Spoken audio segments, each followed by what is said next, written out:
ఏంటమ్మా పొద్దున్నే డాడీకి బజార్ పంపించినట్టున్నావు? చికెన్ దమ్మని ఏంటి స్పెషల్? చికెన్ పలావ్ చేస్తున్నాను నాన్న.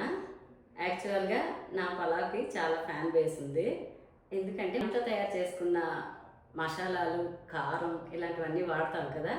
నాకు చాలామంది అడిగారు, మన ఫ్యామిలీ మెంబర్స్ అవని, ఫ్రెండ్స్ అవని, ఈ రెసిపీ పెట్టమని. అలా అని చెప్పి చేస్తున్నాను. చూడు, 750 గ్రాములు చికెన్ ఇది. దీన్ని పసుపు, ఉప్పు వేసి చక్కగా కడుక్కొని పెట్టుకున్నాను. దీనికి 4 ఉల్లిపాయలు, 2 టమాటో, ఒక 12 తెల్లుల్లి రెక్కలు, 2 ఇంచీల అల్లం, 10 పచ్చిమిరపకాయలు, మ్యారినేషన్ కోసం 4 లవంగాలు, జాజి పువ్వు కొంచెం, ఒక అనాస పువ్వు, 2 యాలకులు, 1 ఇంచు దాల్చిన చెక్క, ఒక బిర్యానీ ఆకు. చాలామంది మ్యారినేషన్ పద్ధతి ఒక్కొక్కరు ఒక్కొక్క రకంగా చేస్తారు. ఇది నేను చేసే పద్ధతి. చూడండి, 2 స్పూన్ల ఆయిల్ వేసుకుంటాం, 1 స్పూన్ సాల్ట్ వేసుకుంటాం, 2 స్పూన్ల కారం, 1 స్పూన్ పసుపు చిన్న స్పూన్తో, 2 పచ్చిమిరపకాయలు గంటలు పెట్టుకొని వేసుకుంటాం. అలాగే అల్లం వెల్లుల్లి పేస్ట్ కూడా ఇందులో వేసేసుకుంటాం. 2 స్పూన్ల పెరుగు, చిన్న నిమ్మకాయ రసం పిండుకుంటాం. తర్వాత బిర్యానీ స్పైసెస్ వేసి ఇదంతా చక్కగా కలిసేలాగా బాగా కలుపుకోవాలి. ముక్కలకి మసాలా అంతా పట్టేటట్టు మనం కలుపుకుంటాం. మసాలా పౌడర్ 1 స్పూన్ వేసుకుంటాం. ఇలా కలుపుకున్న చికెన్ని అరగంట నానబెట్టుకుంటాం. ఈ గ్లాస్తో గ్లాసున్నర బాస్మతి రైస్ తీసుకున్నాను. అవి ఒక అరగంట నానబెట్టుకొని ఉంచుకోవాలి. ముందుగా గిన్నెలో 6 నుంచి 7 స్పూన్ల వరకు ఆయిల్ వేసుకుంటాం. ఇందులో బిర్యానీ స్పైసెస్ వేసుకుంటాము. 4 లవంగాలు, 3 యాలకులు, 1 అనాస పువ్వు, చిటికెడు మిరియాలు, 1 ఇంచు దాల్చిన చెక్క, 2 బిర్యానీ ఆకులు, 1 స్పూన్ షాజీరా.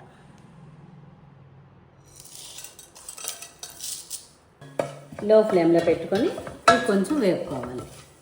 ఇది ఇలా వేగుతున్నప్పుడు మనం కట్ చేసుకున్న పచ్చిమిరపకాయలు, నీళ్ళుగా కట్ చేసుకున్న ఉల్లిపాయలని వేసేసుకుంటాం.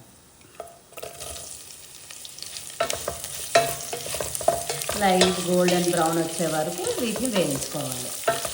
మీడియం ఫ్లేమ్లోనే వేయించుకోవాలి. ఇలా లైట్ గోల్డెన్ బ్రౌన్ వచ్చే వరకు వేపుకుంటాం. ఇప్పుడు ఇందులో కాస్త నెయ్యి వేసుకుంటాం.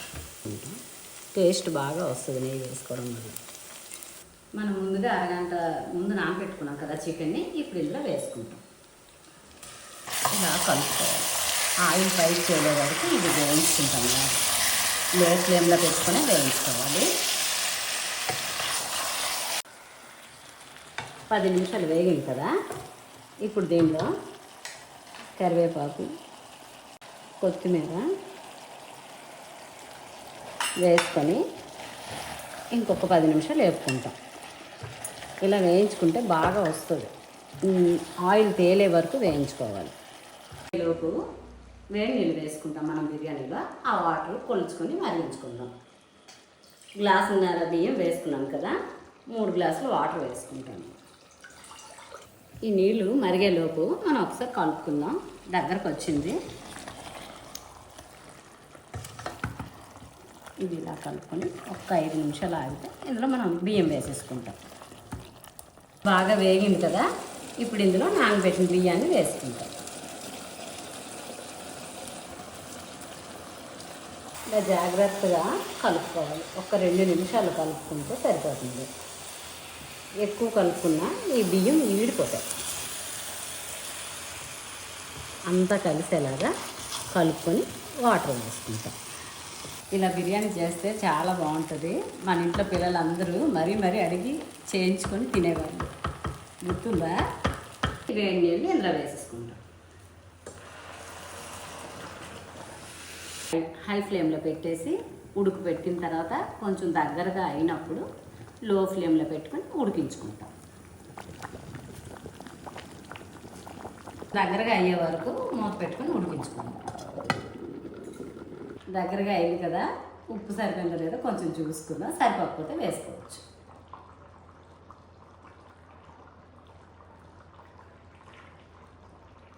కొంచెం పడుతుంది. ఉప్పు వేసుకొని సిమ్ చేసుకుందాం. ఇప్పుడు చివరగా ఒక చిన్న నిమ్మకాయని పిండుకుంటాం ఇందులో.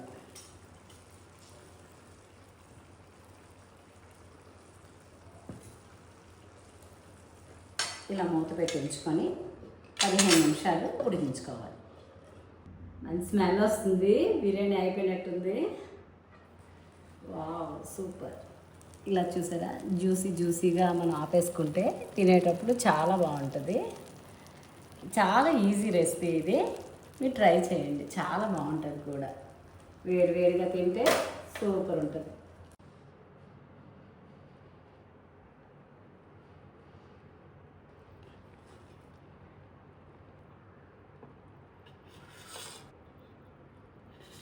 ఆ కలరు టెక్స్చరు ఎంత టెంప్టింగ్ ఉందో. ఒక్క ముద్ద తీసుకొని ఆ ముద్దలో ఒక చికెన్ ముక్క పెట్టుకొని నోట్లో పెట్టుకుంటే అబ్బాబాబ్బా, నోట్లో బ్లాస్టే.